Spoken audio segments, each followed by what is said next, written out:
I'm on one of those special diets. I gotta lose Are you weight. in keto or something? That's exactly what I'm You're on. doing the keto diet? Okay. Let's do mic checks real quick. Orange, Mic check. Mic check. yellow, Mic check. blue. Mic check. You guys sound beautiful. Awesome. All right, cool. If someone calls in, you'll be able to hear it just fine because it's loud as hell. All right. Yep. Awesome. All right, cool. 5 seconds of silence. Oh, we gotta do intro music.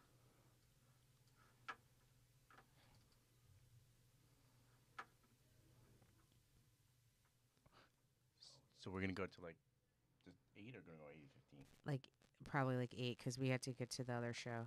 Gotcha. You gotta go also. Yeah, I wanna go bar. Yeah. Whatever.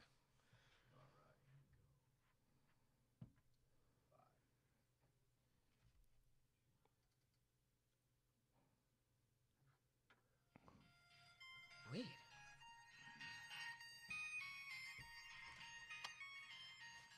Yeah.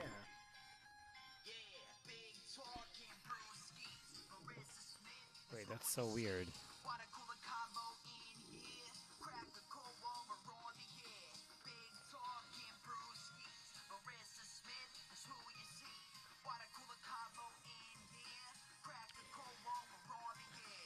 Hey guys, happy Friday. This is Big Talkin' Brewskis. I'm Marissa Smith. As always, I've got Rodney Daniels with me. What's up, guys? Happy Friday. So we've got Brendan Jones with us. So Brendan, how you doing? Me, I can't complain. If I did, I wouldn't let you listen. Hell no. So Rodney, how is your week going? My week's going, it's going. I've been doing my things, working, and then, Working and grinding. working and grinding, grinding. working. Hustling. Hustling and the bustling. Love life's a little crazy. Oh yeah? Yeah. How's that going? I'm single now again. Oh, shit. You know, Shit. it happens. Hey, I'm me too, sorry. man. You So know. what'd you do?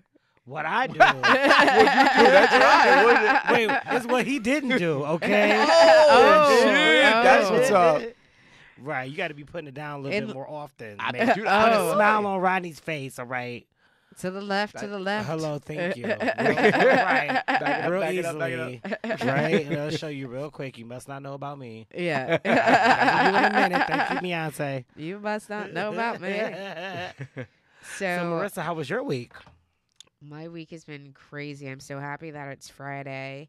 Give it up for Friday. Yeah, Friday. Friday. What? Let's cheers for Friday, for folks. Friday. Holy shit, what a nut so fucking week this has been. But we're here, we did it, we made it. Made it through. We made it through, you guys. We totally did it.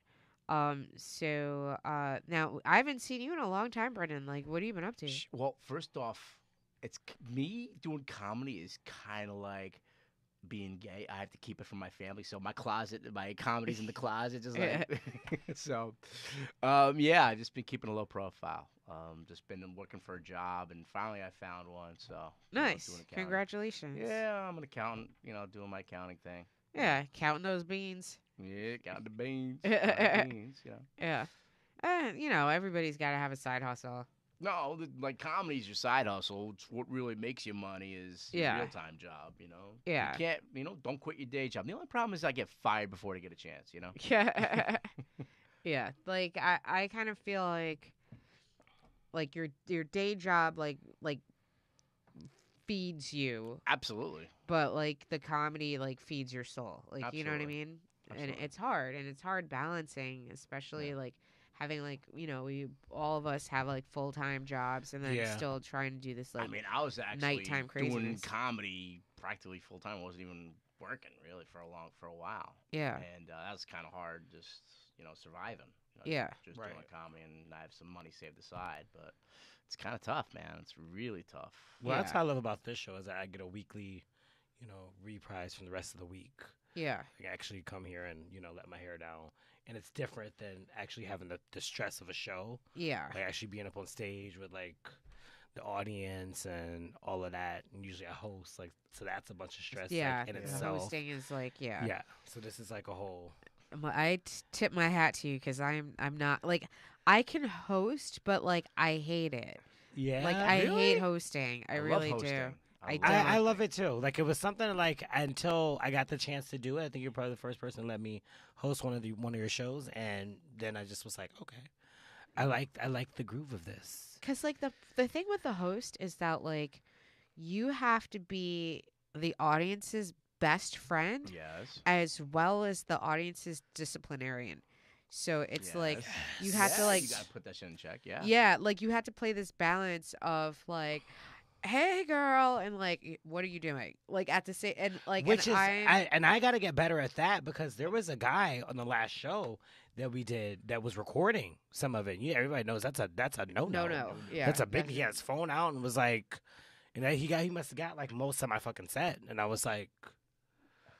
I waited until like I got off the stage and was like went up to him and was like, look, that's like you cannot record. You need to take you your announced phone that off. you announced that in the beginning of the show. I mean, but I feel like that's like a given. Do Everybody that- do should that, know that like, you're at a that's live like, it's one of show. those rules is like 2 drink minimum. You know, obviously, you know, Yeah. it's just like there will be no recording of any devices whatsoever. and you know, keep like, table talk to a and minimum. just like be very firm with that right at the jump street. And so if anyone pulls out your phone, like, dude, what are you doing? Hey, you taking pictures? You can put that away now. Anytime you want, you can put that away.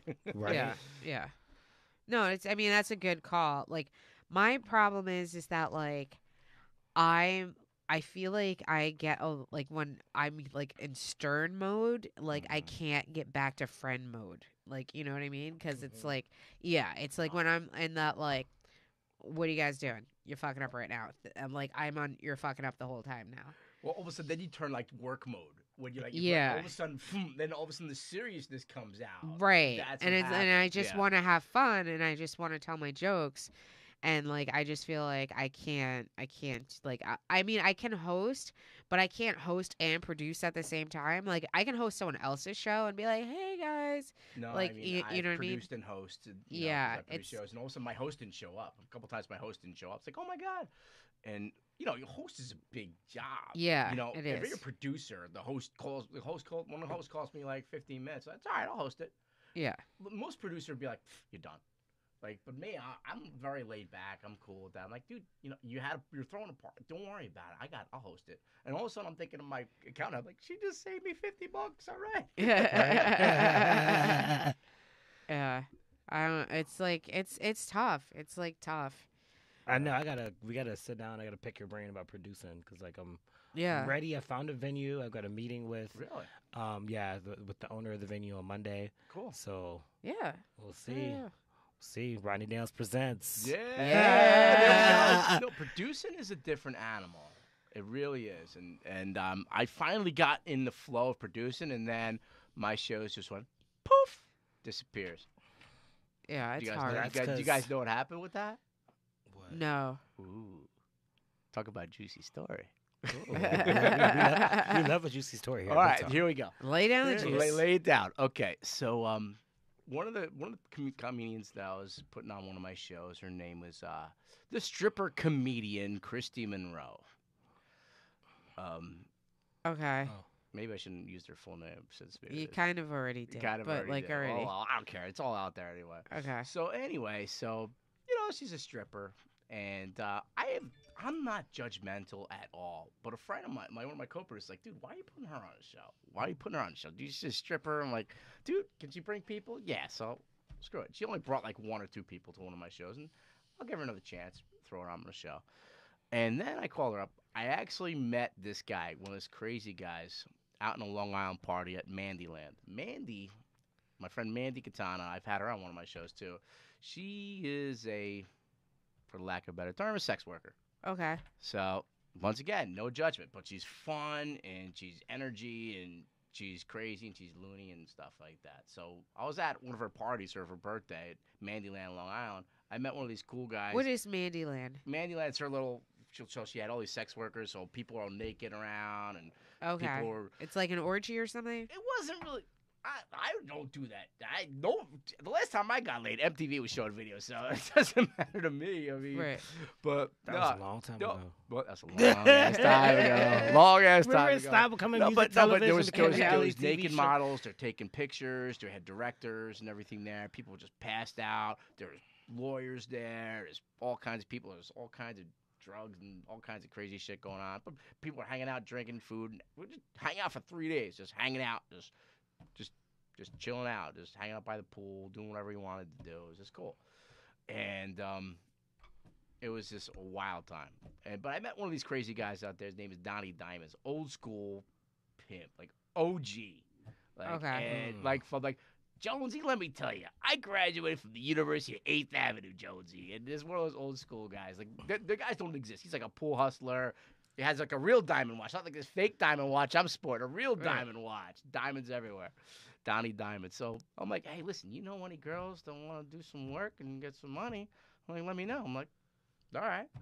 So me being a brainchild and I like helping people out, introducing people to each other. I go, hey, Christy, how you doing? I know you. Just wanted. And it was very weird because I'm actually I'm a pretty geeky guy. Uh-huh. I don't do anything really like down low, dirty or. Right. I'm pretty clean. Like I'm an accountant. Right. You know, so I was like, hey, Christy, how you doing? I just want to let you know if you want to do some extra side work. Doing what? I'm like, well, no, a friend of mine, and you know, he does a little stuff different. I'm like, what kind of stuff? Well, he's like a domination. He's a master. It's like, Brendan, don't you ever come with something like this again. I'm like, Christy, I'm sorry. I didn't mean to offend you. Well, you did. I'm like, Christy, I'm really sorry. I just want to make an introduction. That's all.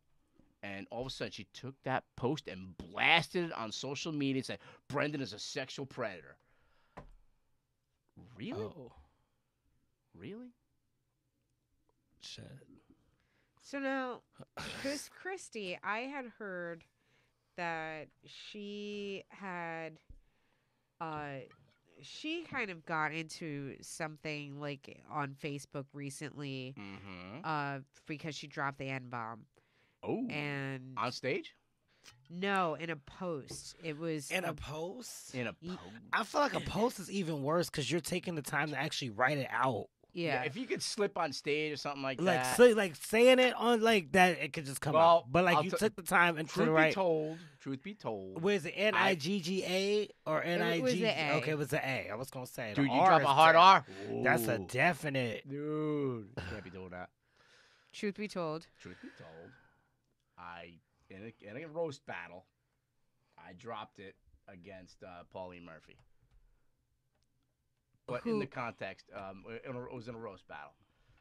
What was the joke? It was just like, you think you look like, what was it? It was kind of like, you think you look like this? You think you look like that? You think you're hot? N-word, please. But the funny thing is, it was bad. It was bad. It was bad usage. Yeah. But the funny thing is that I was the second white person to use it that night. The second person. And you know what? Everyone remembers Jonesy. They'll vilify Jonesy. They don't remember the first guy who used it, and he used it in a much worse term than I did. Right.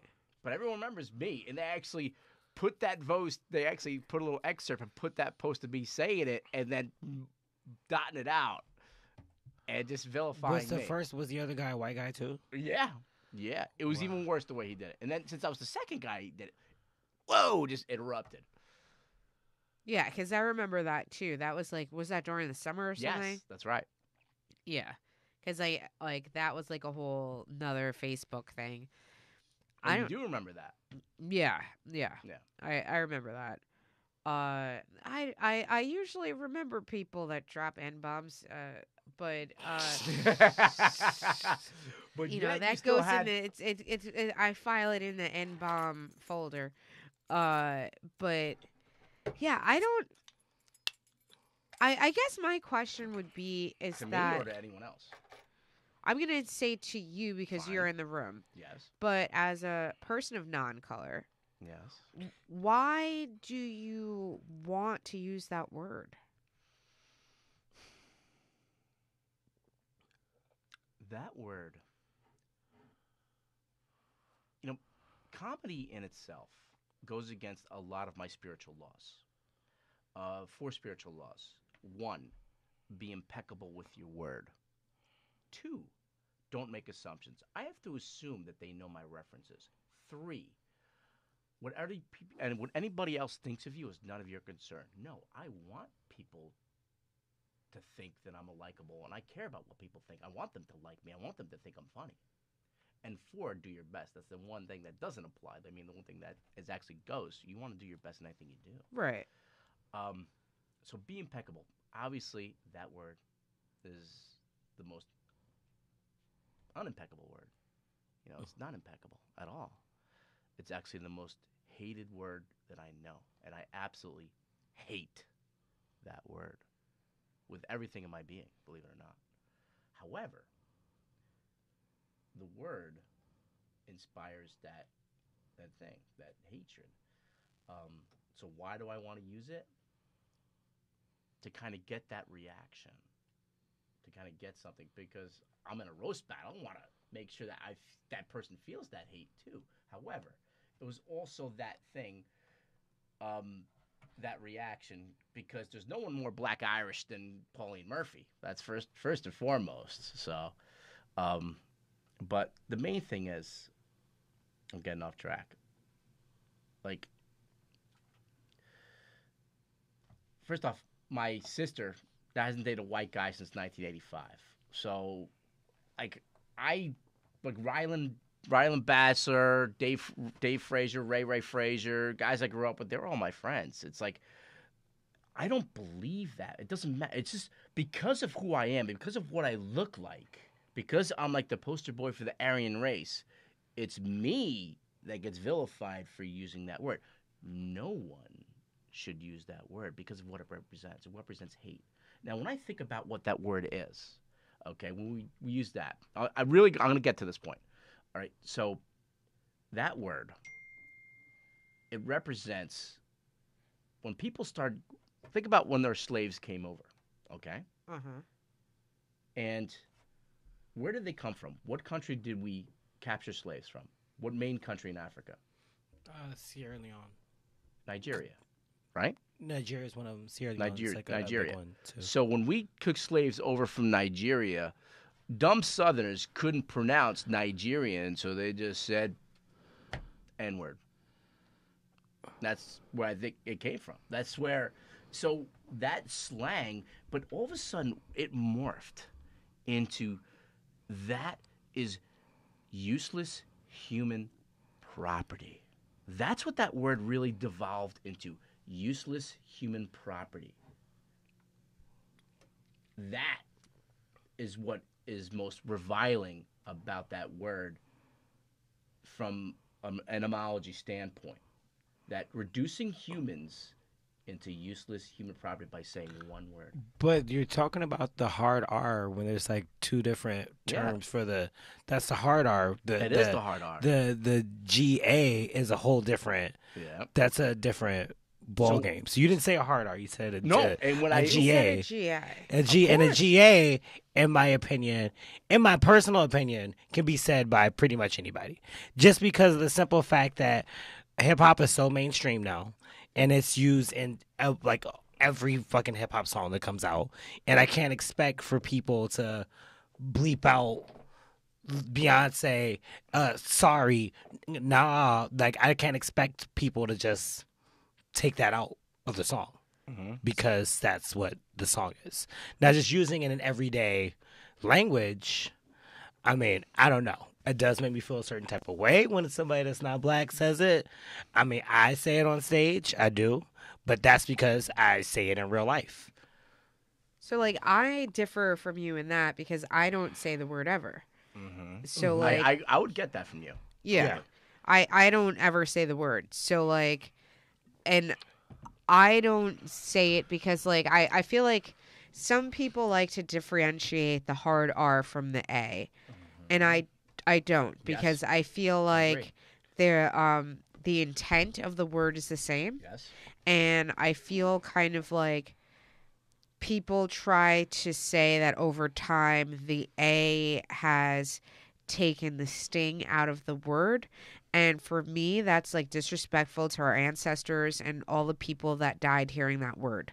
So for me, I don't allow that word into my vocabulary because I do it out of reference and reverence for those that have struggled with that word.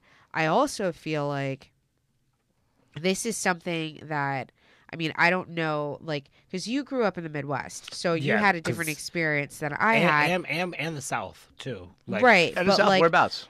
Charleston, South Carolina, Oh, wow. first There through you go. fifth grade. but have you So ever had, like, as a kid, like, I'm gonna say people of non-color, A hard R calling experience, you, yeah, like, a hard R, right? absolutely. And so, like, I had that too, and that's actually the first time. I think I was in second or third grade. The Me first too. I time was I somewhere ever heard that word, and I come from a family that doesn't use that word. So, like, I came home to my mom I saying, did the same thing and asked my mom, "What is a nigger?" Right? And I'd imagine mom going, whoa. And my Yeah. like, and you could just see like my mom just like shrink into the chair, like kind of like, I've been protecting you from this word your whole life. Oh, And yeah. then so and Yeah. then It my just felt like deflated. yeah, and it was Yeah. just like I literally saw my mom just sink into the chair, and then she's like, "Where did you hear this?" And then I said, "Well, Danny at school said I'm a nigger because you had me out of your booty." And he said I'm covered in shit. Wow. And, which is what he said. Holy shit. And then Crazy. I Grade? just, my mom was just, Second grade. it's like second or third grade. And so like then my mom was just, she was just like, well, that word means an ignorant person, and who has the highest like the grade point average in your class? I'm like, I do. She's like, so obviously he's one. And I was just like, okay. And so then, like, and I didn't And understand. you were left confused. I was about left the whole confused. So, like, the situation. whole poo thing, why I'm brown thing, like, you know, it's See, just. and mine was opposite. I came home and I said the same thing to my mom, because this boy on the bus called me a nigger, and I was like, "What's that?" And she's like, "Who called you that?" And I was like, "Oh, so and so." And so she went to the bus stop the next day and jacked this kid up. Like, Give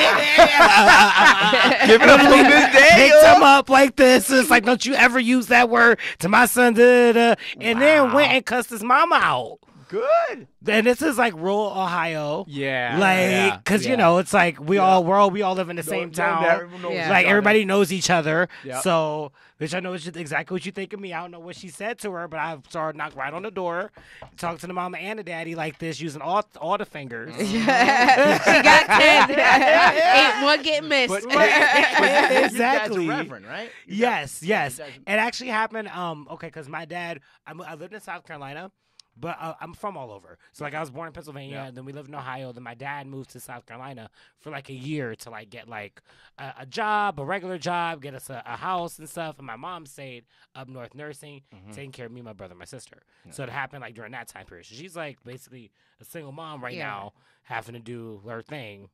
Yeah. And, yeah. It's a funny thing. My dad actually, after he graduated college, he went to the seminary to become a priest. 'Cause Oh, that's okay. what my grandmother wanted for my father, but eventually my father's like, no. And he left the seminary and then married my mom. Bad move. No, anyway. But I was gonna go back to the hard Yes, sir. R and the GA. I feel like it also comes from my upbringing because my dad was a humongous Tupac fan, Oh, really? and he's like really really huge into like hip hop and stuff. Yeah. And so growing up, I was kind of taught that it was two different things. Oh, like see, when like- a black man says it, you empower it and you take away the Yes. power. That's But- yeah. When other people say it with a different intent, it's two different intents. It's just what I was always taught growing up. Yeah, like And my at your house, you just were never taught to say it at all. It yeah, was my just not a mom thing. doesn't say it. My dad never said it. Yeah. Like nobody in the house said it. Like it's just not a word that we use. Mm-hmm. And then like, you know, like I've got like some parts of the family that use it, but like never the hard R. And then like, but it's always like, you know, and that they never say that word in a positive light. It's never like, oh, you're my, you know what I mean? It's Yeah. always just like, oh, that dusty ass, like, you know But what I see, mean? and that's like one of my favorite Nicki Minaj songs is called "Looking Ass Nigga," and she says nigga like at least maybe 100 times. Like, Yeah. but There- I love that song because like every single time it's like it has meaning. Like every single phrase that she puts it in, and the way she like puts it together. There But are that's a why it's lot like- of words that just trigger people, and that's a trigger.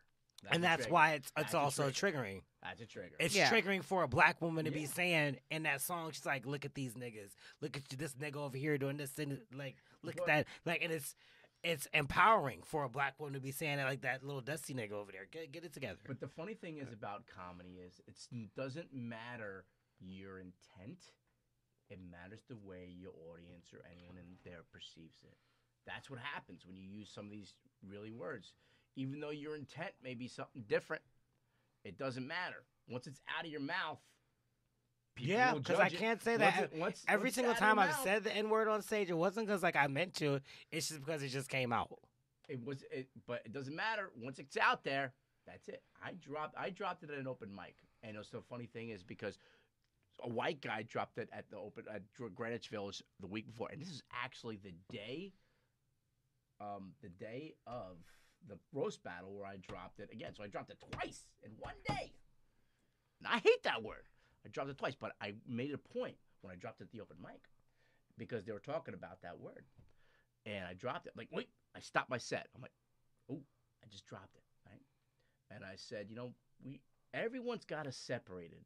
Everyone has this together, but bottom line, there is one race. I'm screaming without a mic. One race. The human race. That's it. My blood is blue, just like yours. It only comes red when it gets exposed to the skin, but our blood is blue. We're actually blue. And it's blue until it gets exposed to oxygen and turns red. Uh-huh. But that's the funny thing is that we're all the same people. There's not much that separates our DNA. There's one race, the human race, and everyone. The funny thing is that if you've read the book Mapping Human History by Stephen Olson, he goes through the Human Genome Project. And one of the things we have to realize is that the beginning of the human race, mitochondrial Eve, where the mitochondrial DNA came from, where DNA of It's Africa. Africa. Yeah, everybody's black. I know. In theory, Everybody's black. everybody's black. Yeah. I mean, yeah. I mean, I get that, but that also is not without saying that within the past 16 months we had Nazis marching on Charlottesville, and that's where I think that it becomes problematic. Yeah. And then but I also feel like there are a lot of comics that are, and I'm not accusing you of this, but I feel like there are a lot of comics and that are try to be edgelords, and I they, can be edgy. Yeah. you know, and they're just trying to say things for the purpose of being edgy, but I don't know that saying the N word is edgy. Like, is that? I don't think that it's necessarily edgy. It's just hurtful. From coming from me, it's just hurtful, and coming from anyone, it's just hurtful, and that's what I've just learned. And the funny thing is that I never used that word growing up ever, because I knew just. I what don't it think meant. when I say it, it's hurtful to people. But you don't mean to be. It's. Do you? I personally don't think that I don't see a need for the word. Okay. Like, I don't think anybody needs to say the word. Like Gregory Hall says it a lot in his sets. He does. Yeah. I don't personally, I can get through every day and explain myself with every other word. Like, if you look at vocabulary as every word is a crayon in your box, like, you don't have to use the same color every day. Okay, I see what you're saying. Yes. You know what I Yeah. mean? Oh no. But like, it's just kind of like, I don't find a use for that. And then if I'm trying to be like jokingly use it, I always am like Polynesian, please.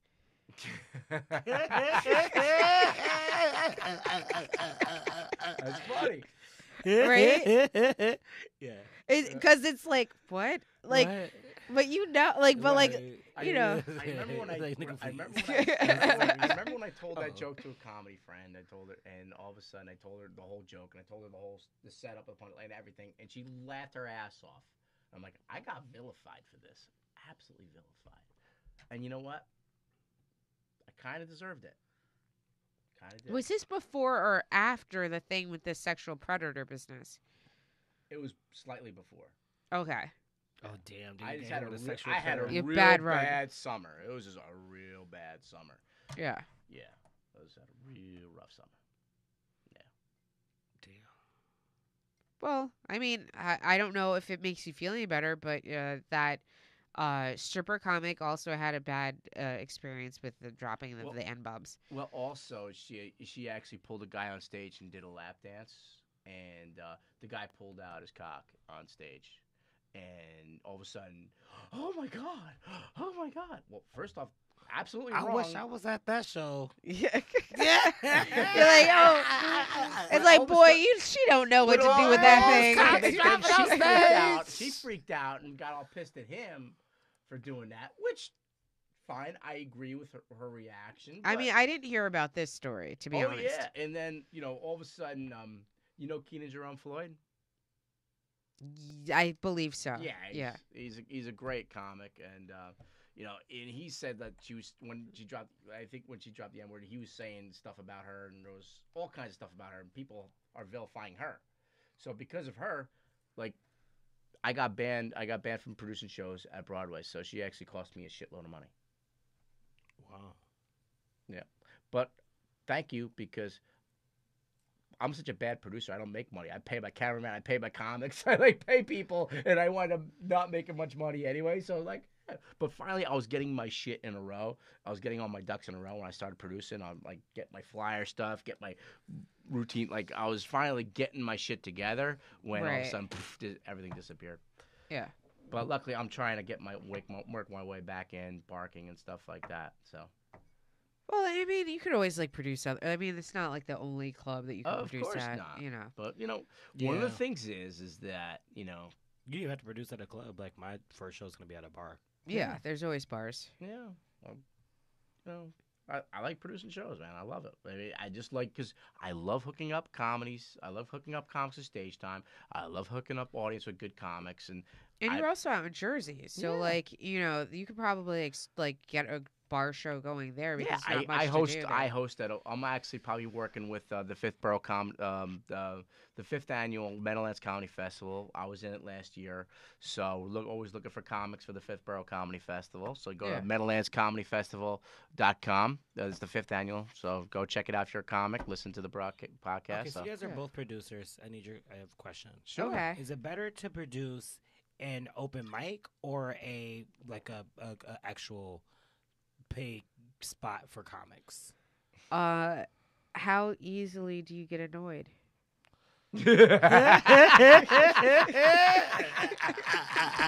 That is the question. I don't get easily annoyed. I feel like I'm pretty patient. So I mean, if you feel like you're patient, then I would say a mic because their comics are always looking for a mic. Yeah. Then when you're doing a mic, then you have to figure out, is it a free mic or a paid mic? Mhm. I mean, I feel like people are willing to pay like $5 for like 5 minutes or whatever. People are also willing to pay nothing, but then course. you're also But then you get people. But that's my fear of just having an open mic where it's like, 'cause yeah, then like anybody can walk in and just say whatever the fuck they want to say. Well, that and is the then I process gotta- of an open mic. And Yes. you know what? It takes a lot of courage to do comedy. It does. And so even if they're not good, the only way you're going to get good is by doing it. So I host an open mic in Jersey. I've been doing it for like a year. And I host it at this bar called the Boiler Room. And it's a good little place. And I want it to be like not one of those like strictly like 4 minutes. You get lit at 4 minutes. You got 1 minute to wrap it up. I don't want that kind of mic. So like sometimes I'll like be on Tinder swiping shit, let someone go at 9 minutes or something. It's a laid back mic. And you know what I do? I also serve like pizza. They have bar pies at the end of the mic. People stay for the whole time. They get pizzas at the end and stuff. I usually have like a music break in between because I'll have like 25, 30 Jersey comics at my mic. Oh, see, That's a long mic. that's a lot. But I'll be there all night But from you're like there. 9 to like midnight. Sometimes we're there till like 1 o'clock in the morning. I mean, Yeah. I used to do a mic, but it wasn't like it didn't feel like a mic because I had it at a brewery. Like I you did went to one. that, and I it did was that kind one. of like it wasn't like an invitation, but like you had to like know me. Like I didn't post it like on like mics.com or whatever, Bad Slav and Yeah. all that shit. Like you had to know me to know that I was running this mic. That's a good deal. Like That's good. you know Well, what I because mean? that's the type of vibe I will kind of want. Just because it's gonna be at a gay bar. There's a lot of just black and Latin guys cool. like at this gay bar. Right. So like I kind of want people that are gonna kind of cater to that audience because it's like not Believe me, I want a that. voice for that. Right. So yeah. All You right. know. Yeah, you guys. But, No, like- I definitely Oh, want. that- I would that- definitely want to do that, Mike. yeah. You know my shit. That my LGBTQ shit will go over. But it's like, and at the same time though, like, so I've produced mics and shows, and you've produced mics and shows. Mhm.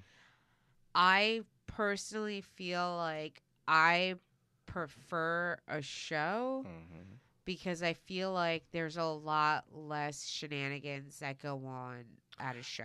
Right. Yes. And then I feel like I could book 5 comics or 6 comics, and then that's the show. Right. I'll tell them 7 minutes, 8 minutes, and then that's the show. Right. And as long as they all show up, Exactly. I know them already. Exactly. It's cool. And when you're producing at a club, it's a different vibe because also like the comics get more in line when they go into a comedy show because if they get out of line, they get bounced in the club. That's it, And if they just do kinds of crazy shit, they just bounce. Like one of my, I booked a kid who was a young kid. I'm like, you want to bring like 10 people? All right, I'll give you a shot. He showed up my couple mics a couple times. Give him a shot. He brought his cell phone on stage and started reading jokes from his cell phone.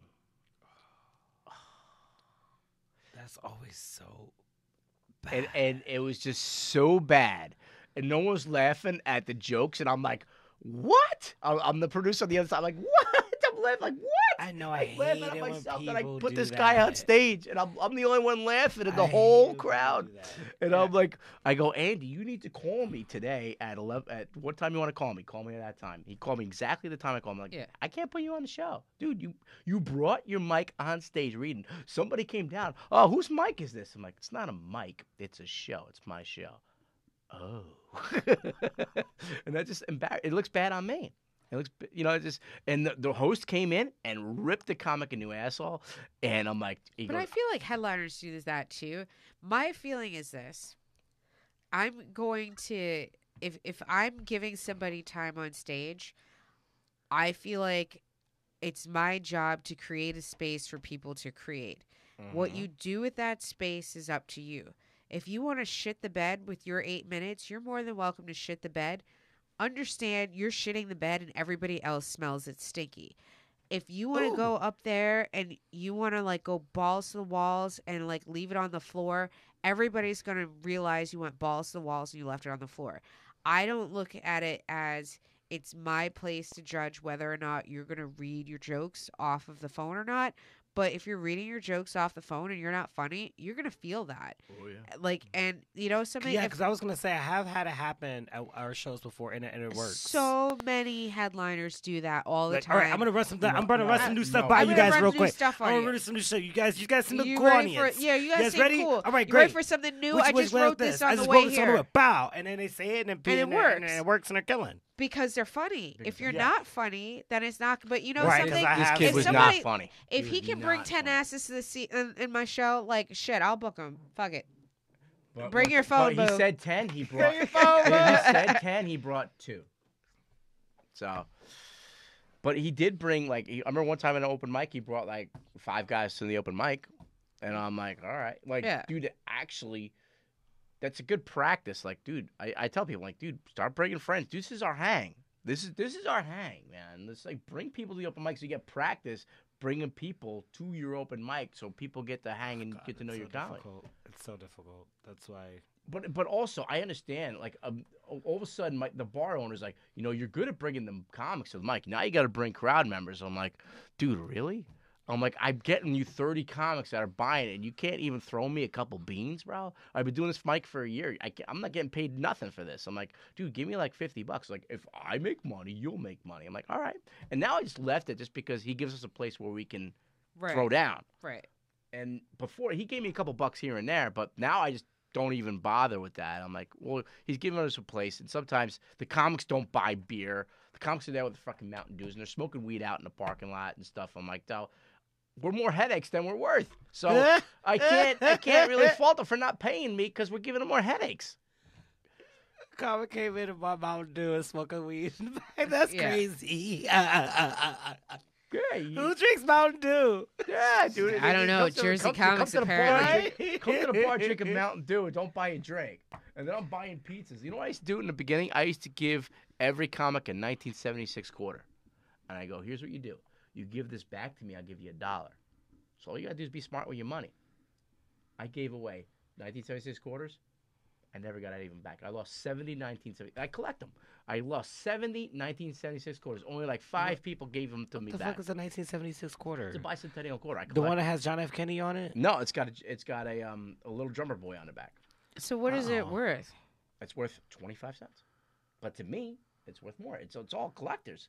Collecting items like Magic the Gathering cards, they're worth a lot of money. If you have an unlimited Lotus, it's worth $7,000. Would you pay $7,000 for a little card? No. It's collectibles are just a whole different genre.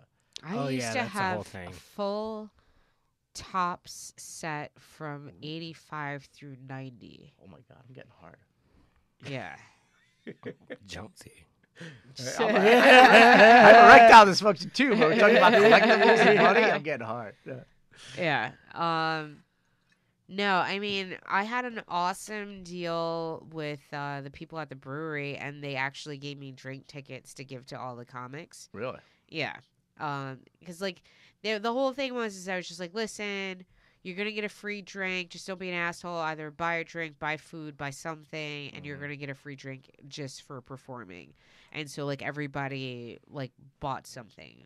Yeah, I'm thinking about starting. Because you started with the free drink and then you get another one. A mic like that. I like that. Where just like I'm getting like 3 people and doing like 30-minute sets. For comics that want to do an open mic and do like really practice like a 30-minute set, like a feature set or something like that. I would do 10s. Like 30 is hard.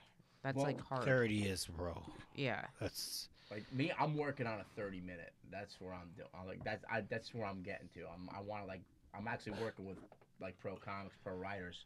So I want to get to that level.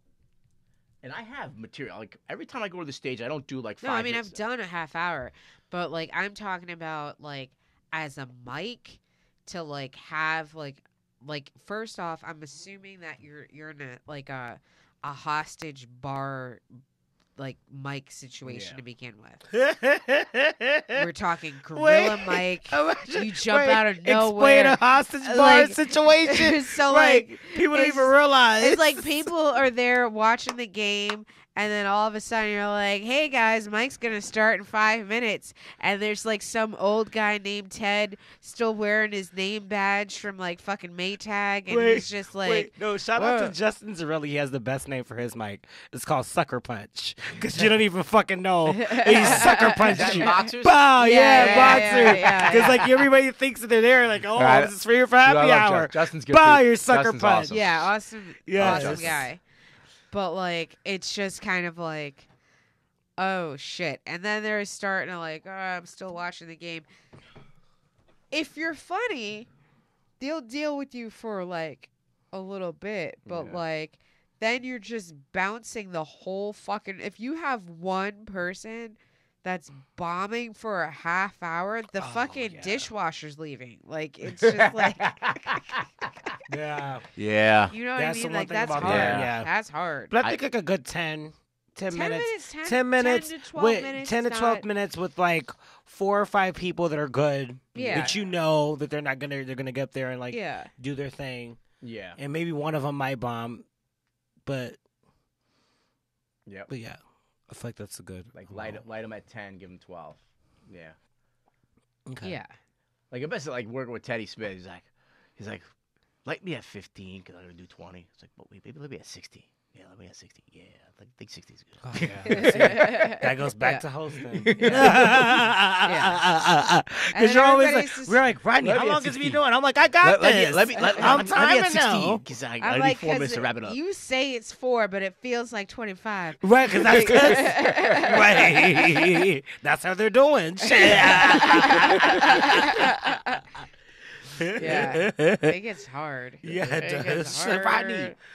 How long have you been? I'm like, Bruce, Dude, I love. I've had Teddy on my shows many times. Man, I love fucking He's very Teddy funny. Smith is Teddy's amazing. Yeah, fucking he's awesome. very funny. Teddy's awesome. Talking about good hosts, though, William Stevenson died. William Stevens. What? Stevenson. I think it's Stevenson, right? Stevenson from Yeah. He was like a staple at the Cellar, and he was always at Broadway also. But like such a nice fucking guy. Oh. This 2019 is like killing all the wrong damn people. Really? Don't say that. Oh my god, it's just like Already? Like, yeah. wow. It's like we're not even into February. Fuck. I personally know at least 4 people that died this year so far. Oh my god. Yeah. I'm just Fuck. like Did you go to the wakes or just not that close? I'm not that close, and I'm not like a super wake kind of person. I'm like Or funeral. I'm a wake. Yeah, I'm not I actually am a wake funeral kind of person. I'm actually really good at that kind of stuff. I'm not, and like Me either. That- Like, that- I I'd got have that from to my really, mom. I gotta really know you. I got that from my mom. I My, gotta be my mom related. had Related, like we were just One of the- talking Or like- yesterday. or I just recently saw you right before you passed. Oh yeah. Yeah. That then like wow, I just saw you. It's like I saw you like 3 days before you died, and then I'm like, fuck, I gotta go, don't I? Like, because like I'm just not, I'm not like a religious person, and the whole like religiosity of like wakes and funerals just really bug me out. Yeah. I can't do the whole looking at the viewing of the body thing. That's it's very Yeah. Catholic Oh thing. God, that's just not just Catholic. Every Christian, Yeah, every religion. does that. Christians. Yeah. Yeah. Although, like, Yeah. I'm happy. Like, my family's all about the cremation, so like, That's You're gonna going be up to me an too. urn. Shit, fuck that. yeah. Cause why would I want somebody to look at like my corpse that's been stuffed with all types of shit and My like fucked you when know, I was- foundation. fucked up my foundation. It's My like, color is all off. Why'd you pick this outfit? Exactly. I gotta put in an outfit. This is the last outfit you're gonna see me in. You and know you I need know a what to do with costume this shit. change. I'll tell you why I'm really good at wakes and funerals. When I was in 7th grade, pretty young, both my grandparents died. My paternal grandparents died on the same day of natural causes, Oh shit. and they're both from Ireland. The wake was like a week long, Yeah. Jesus. and like the kind of funny thing is that they were born 4 days apart, and they died on the same day. It's like Who died first? my grandfather died in the morning, and my grandmother died at night. Did she die of a broken heart? My grandfather was failing for emphysema. The answer is yes. My grandfather's failing for emphysema for like 3 months, and my grandmother was crippled.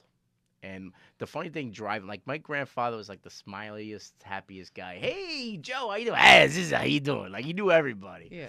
And my grandmother was just kind of like a crabby, miserable person. She was crippled by a drunk driver when she was like in her 30s or 40s, and she just, you know, it was kind of tough. So she was just kind of a miserable person. And my grandfather was such like a very happy-go-lucky person, so it was like that balancing universe, you know. And when my grandfather's failing from emphysema, it's like, you know, my grandmother knew, like, I can't live without Pop. I can't. My Nan and Pop. I can't live without Pop. Can't. And all of a sudden, she just started failing from heart failure, and she just failed, and they died on the same day. Yeah, That that's was crazy. crazy. It was How long were freaky. they married for? They actually like put up. It was actually in the news that week or something like that. It was actually we got news. They got some newsworthy shit. Yeah. How old were they? They No, were, like how long were they married for? like 50 years. Oh shit, yeah. That's a It was long like, fucking they were time. married for like 52, 53 years. The Yeah. same dick for 50 years? Yeah. Please, you're thinking 50 days? I barely made it into the new So, year. Like, the funniest thing is like, I'm like, hey Pop, how do you deal with Nana? It's like, Brendan, baby, let me tell you something, kid. Every knock is a boost. Like it's like the eternal optimist, my grandfather. Yeah. The best is that funniest thing. My grandmother, old school, it's like just racial now. So my sister was dating always dated black dudes like in high school. Once she went over the river to Passaic, she was always dating black dudes because my sister got a badubadunk like you wouldn't believe. Oh. And she's actually dating a really cool guy. He's a black dude, Bo Mitchell, just fucking awesome. And I'm so glad she actually found a guy that is just awesome. And the funny thing is, she brought her boyfriend over to my grandparents' house. And my grandmother's like, "Oh, hi, nice to meet you." And as soon as he left, like, "Oh, we gotta clean everything. We gotta clean everything." I was like, I just got so fucking disgusted with my grandmother. I was like, "Dude, it's John, man." I'm like, it's so weird how just racism just doesn't matter. It like just penetrates, like it's. And Yeah, it's like it's like I had to like deal with it because it's my grandmother. Yeah. Like, But if it old was, like, people are kind of the worst with that. What? Old Oh, people yeah. are like Yeah, the old worst people with are that. the worst. But like my dad was kind of like that, and like my dad was always like, "Don't bring home any white boys, and don't bring home any coconuts." And like, When I told my dad I was gay, that's what he told me. He said, just don't bring home any white boys. yeah, and it's just like, You could bring home a guy. He But can't be that's- white. but like, and then but my that's dad racism, leaves too. my mom for a Jewish lady, and then like, and, I mean, I became like a step Jew, but like, Step Jew. but like. It was just kind of like, because when I was in college, I was dating a Jewish guy, and my dad flipped his shit. And then, like, literally, like, 2 months later, he's, like, leaving my mom for my ex-boyfriend's mother's best friend. Who's, like, yeah. Have you ever What? Head scratcher. Have you Yes. ever read the book White Lies by Maurice Berger? No. No. Oh my God, fucking amazing book. It just talks about the myth of racism and the myth of whiteness and power. It's just amazing book written by a Jewish guy. And I remember I used to work at a factory, and I read the book, and I also gave it to a friend of mine, Richie Brooks. Now Richie Brooks, 6'2", big black dude, just old school Vietnam vet, just old school OG, like South Plainfield riots. He actually started the South Plainfield riot. He was living in South Plainfield at the time. He was involved with that shit, just hard. And I remember me and him, we used to hang out and talk all the time. And all of a sudden, like one time I'm like fooling around, just like joking around with him. I'm like, "Richie, my boy, what's going on?" And he like, "What?" And I'm a little crazy, as you know. I do not get afraid. That's part of being crazy, is that you don't get afraid. The fear thing just isn't a part of you. When said Richie, when he just snapped, he goes, "What?" Oh, I was afraid. You done He's like, fucked up "What did you now. say to me?" You done I fucked go, up now. "Hey, Richie." I go, "No, after that."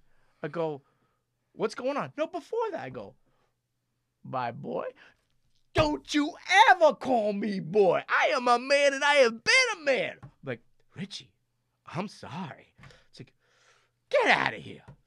And then all of a Right. sudden, I'm like, "What did I do?" And all of a sudden, I'm like, I'm thinking like, "We boys, yo, man, we boys." I'm like, Right. no, but he got that's triggered like like my PTSD. boy, like. Yeah, you should go with my man. What's up, my man? But he got triggered. And I'm Yeah. like, what? Because like, oh, let my boy take care of that for you. Right. Right. Mm-hmm. I mean, I don't know the name of the author, but there was a book that I feel is probably very along the same lines. It was like I think it was like How the Irish Became White, and it's kind of like talks about, because like the Irish historically are the quote unquote N words of Europe. Oh yeah. And then when they, like it goes across like the potato famine and indentured servants and Yeah, like indentured them servants, coming to America, Absolutely. and then them assimilating into white culture, which they really originally were not a part of European white culture. No. And very, I feel like as far as people of non-color, Irish and Jewish people, they have a very similar arc, not the same particular path, but very, very parallel paths to people of color. Mm. And but I think that book is like a good parallel. But we're gonna have to start wrapping it up. And thank you so much for coming today. Thank you for having me. Yeah, no, And I gave you guys gift. I came. Yes, I yes, didn't come you empty-handed. I have Renew Intense Skin Therapy. What's the name of this brand? It's by Melaleuca. There you go. by Melaleuca is a Melaleuca. billion-dollar company that you never heard of. And I've got some grapefruit splash hand soap. There you go. Yeah. I'm gonna be smelling So, fruity. Yeah. thank you, Brendan, and My thank favorite you, fruit. Melaleuca. But before we go, where can everybody find you on social media? What gigs do you have coming up next? Where's your mic and all Okay. that stuff? Well, I Brendan? host a mic. Well, I'm kind of like taking a break from hosting because once again I have to be in the closet with my family. So, Right. but I've been going to mics all the time. But my mic is in the Boiler Room in New Jersey. It's 133 Monroe Street in Garfield. Every Tuesday night, 9 o'clock to 1 o'clock. We get anywhere from 20 to 35 comics. If you're a Jersey comic or you feel like being brave and being a New York comic coming to Jersey, I won't kick you out. And it's free mic, and usually we have pizza at the end. We have a music break. It's just a chill mic. I'll be performing probably in Staten Island in February, and then I'm gonna be in Long Island March 30th for a talent contest, and I'll be booking shows here and there in between. Ronnie Daniels. I am going to be hosting tonight with Marissa Smith at the Broadway Comedy Club. Fashionably Funny. If you're in New York City, come check it out. 9:30. We're on the way there right now. And on my handles, Roddy Downs Instagram, Roddy Downs Facebook, Roddy Downs Twitter. And as always, you can always catch me here at Big Talkin' Brewskis every Friday night, 6 to 8. Marissa Smith. Well, as Rodney said, you can catch me tonight at Broadway Comedy Club for Fashionably Funny. We've got Richie Redding recording his half hour tonight, which is going to be phenomenal. Funny as fuck. Richie is funny as fuck. Who the fuck is Richard Redding? That's his handle. Right. Yeah. He opened for Cat Williams touring for like a year or so. Like, he is a funny fucking dude. I did his He's podcast. awesome. It's so fucking Yeah, fun. he's dope as fuck.